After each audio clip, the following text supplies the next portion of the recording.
How to fix installed videos not showing on Pocket FM app. So if you're encountering this kind of issue, possible reasons could be your internet connection or even your data is not that stable.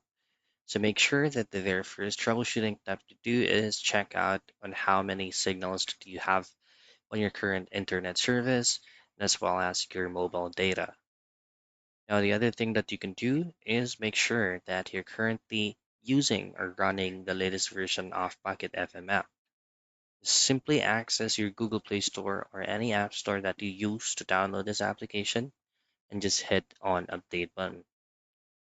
Now, your last resort is to uninstall and reinstall the application or even clearing data and cache from the app itself.